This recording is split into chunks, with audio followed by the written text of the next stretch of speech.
Hello, and thank you so much for joining me today on the Community Ledger. I want to jump in and address what a lot of people have been talking about on social media lately, which is going to be Miss Angela Rye. Okay, Miss Angela Rye seems to be having another tear fest. She is taking this Kamala Harris loss really hard, and based on the clip that I'm seeing, she is incredibly disillusioned as to why. And so I want to share the video that she did with you guys so that she can share her sentiments and then go ahead and react to it. So let's take a look.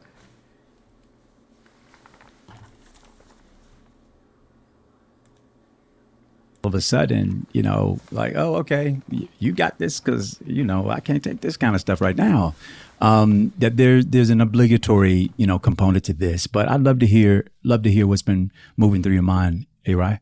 I'm very emotional. I think that I feel the obligation. I feel frustrated. Honestly, with myself, because I spent so much time over the last couple of weeks just focusing on the half that I hate right now, like the half of the country that I despise. And I'm frustrated about that because you don't get understanding through frustration and hate. And I think that what I feel guilty about is knowing that there's an obligation to a whole other half, of the country, and feeling like there has to be a conversation, a come to Jesus, as they say, with so many people because we are really not on the same page. And I am at a loss at this point for how to get there. And so I think you guys know I'm fiercely competitive over all kinds of ridiculous things. But what I really don't like to do is I don't mind saying I don't know. I don't mind admitting I don't know. I hate not knowing for an extended period of time and feeling like the overwhelm of I don't know where to turn to find the answer, right? Like, I don't even know if at this point people will be honest about their reasons for voting for the other side, if they'll be honest about who they really voted for, because they probably know us or have seen us and wouldn't feel comfortable telling us the truth. So where do you go to solve an I don't know when you're not even confident that people will be honest with you? You know what I mean? And it's like the weight of that. We were in our group chat earlier, and I'm sorry if I'm flailing. I'm trying to make sense. We were in our group chat earlier. And by the way, group chats are now triggering to me because I feel like, are we just another echo chamber where we're in our own bubble? Because now we're all getting off Twitter because now Twitter is going to be the hellscape. And now who are we going to talk to beyond our bubbles? Because we all think at least similar, maybe not the same, but similar. Anyway, I digress. My point is, we were in a group chat earlier and there's this conversation about if my Rainbow Coalition essentially is a thing. Like, are we going to all be able to come together as people of color and do the damn thing? And the conversation was like, no, I don't think it's a thing. And I can't lose that hope. Like, if we lose that hope. Stop smashing Amazon's buy button and start getting. We don't have a path, y'all. Like, we really don't. If we cannot figure out how to be in coalition, in solidarity on multiple challenges, on multiple fronts, for multiple policy issues, we are f***ed. Yeah. We are. Like, there's not a nice way for me to say, Dad, sorry, I had to cuss it. There's no other way for me to explain it. We are f***ed if there's no coalition, if there is no coming together for a larger group. There is no path to victory. And I don't want to lose. I don't want to lose. That's real. Well, Tiff, where you at? I am. Well, I just want to say this about the coalition building, because as you all know, I've talked about it on this show and in everything I've done, I have believed in the multiracial coalition. I've always said I have the Fred Hampton approach, like bring everybody along and let's, we align, we can win.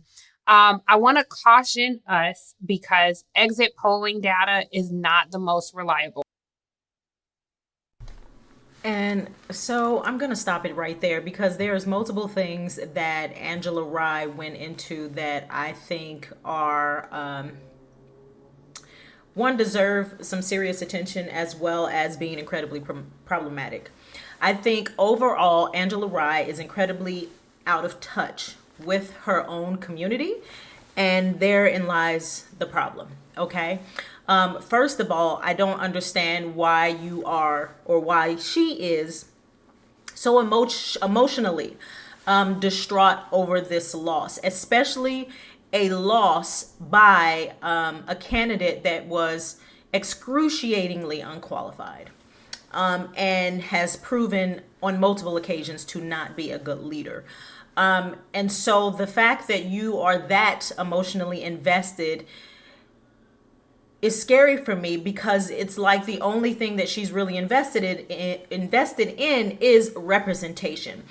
And so, like she says, I watched another video and she was like, seeing Ketanji Brown and then seeing Kamala Harris in these positions made her feel hopeful, made her feel like progress was being made for the community. However, I think this new wave of consciousness amongst the Black community is showing and proving that these token figureheads, these Supreme Court justices and VPs and other congressional leaders that look like us, are not for us. And for many years we have received that. We have seen that, and we came to a place where that is no longer acceptable.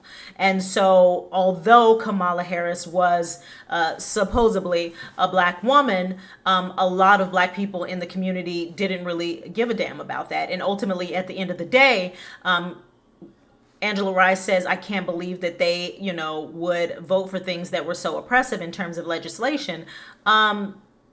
We asked Kamala on multiple occasions what her plans, what her goals were, and she could never really give a clear answer. So she was her own worst enemy within this last campaign.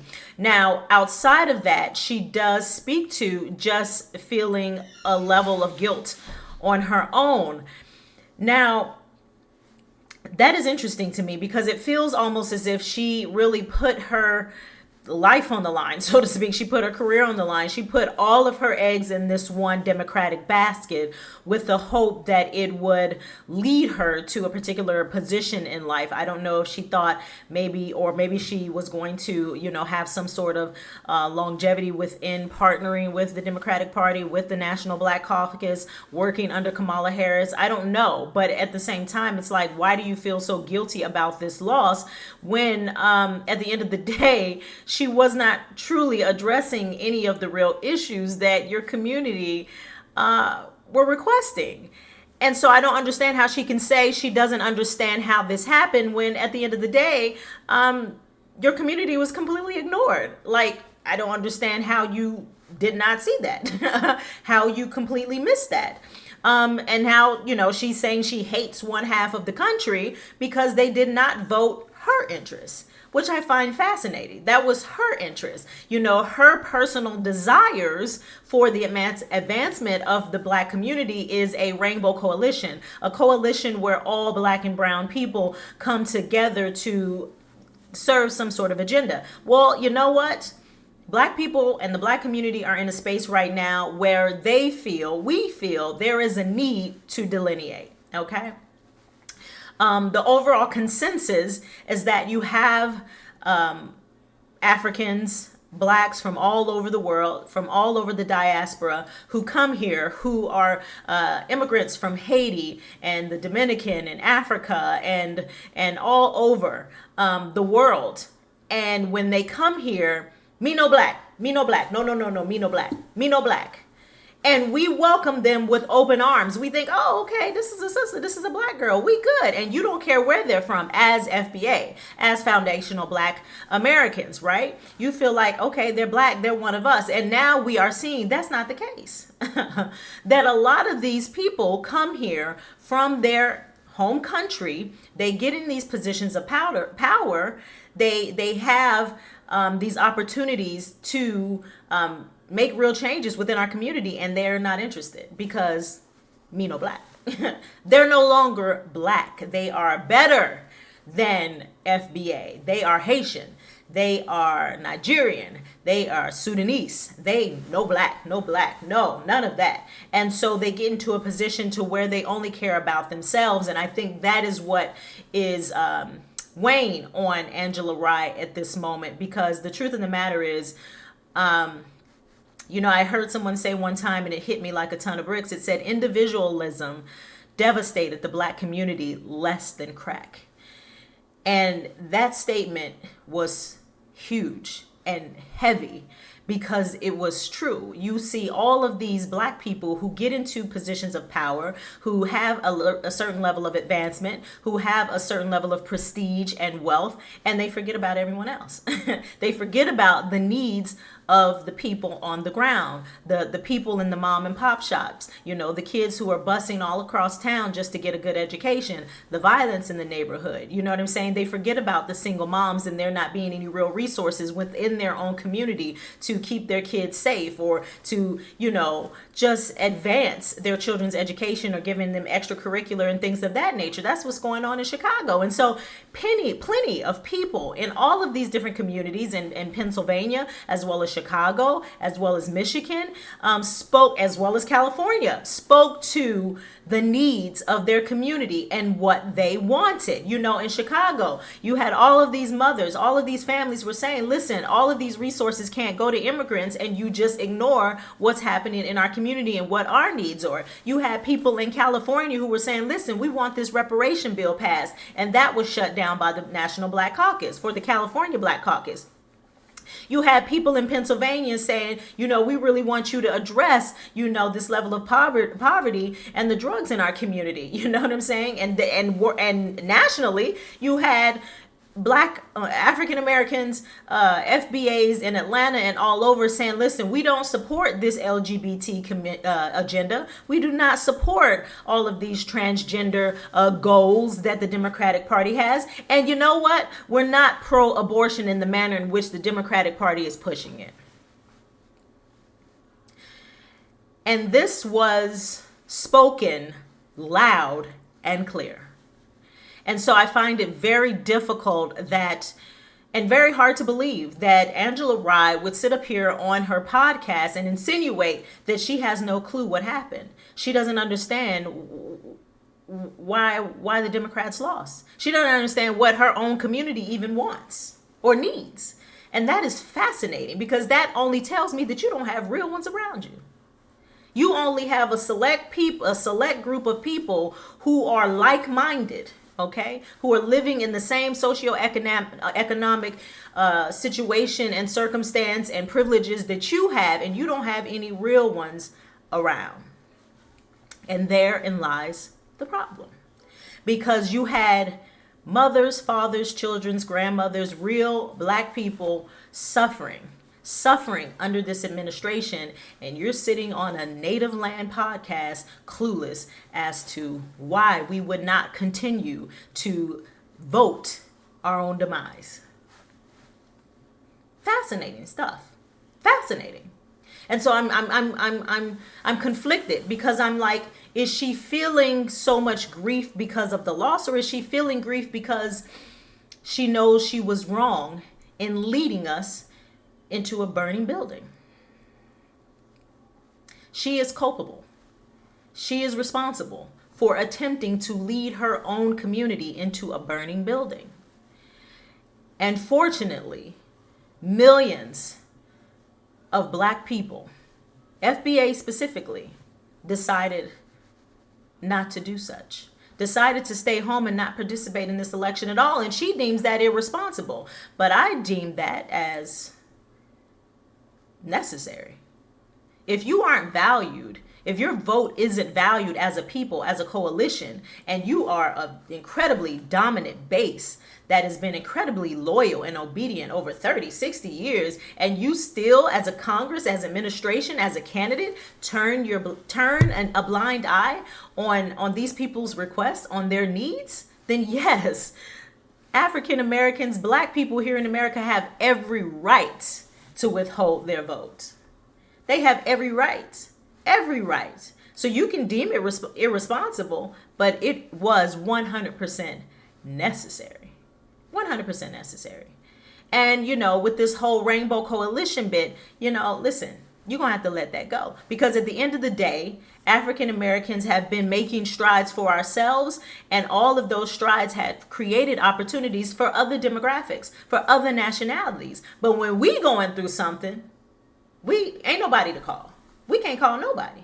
They can call Black people. They can call BLM. They can call the National Black Caucus. They can call the NAACP. They can call Mr. Crump.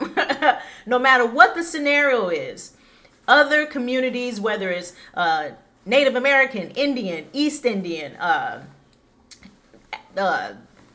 immigrants, Hispanics, whatever, they can call Black people to say, come support us, come fight with us, see this injustice, we need your voice. But anytime there's something going on in our community where we need assistance and we need a large group of multicultural people surrounding us to fight for our benefit, it's crickets. Crickets. And Angela Rye knows this. So no, we don't need to be worried about Hispanics right now. We don't need to be concerned with what's happening in Israel. We don't need to be worried about, Haitians that may be, deported to some other country that's not Haiti. That's not our concern. That's not our concern. And that is the problem. We have been so focused on everybody else and trying to help everybody else and everybody win together, and ain't nobody giving a damn about us. And so I disagree with Miss Angela Rye when she says, if we can't come together, we're effed. And we need to know that. If we don't unite with other nationalities, we're effed. Well, how quickly you forget. We've been at this thing for a very long time. Alone. Yes. Because when we were brought over on them slave ships, it wasn't no other nationalities with us. When we was out there tilling them fields and getting beat and being separated from our families, it wasn't no other nationalities coming to save us. When we were going through Jim Crow and we were subjected to segregation and integration and all those water holes and all those dogs and all those bus boycotts, very few were in it with us. Okay? So the bulk of the strides that we have made as FBA, then it's our own slave labor, our own sweat, blood, and tears. Okay?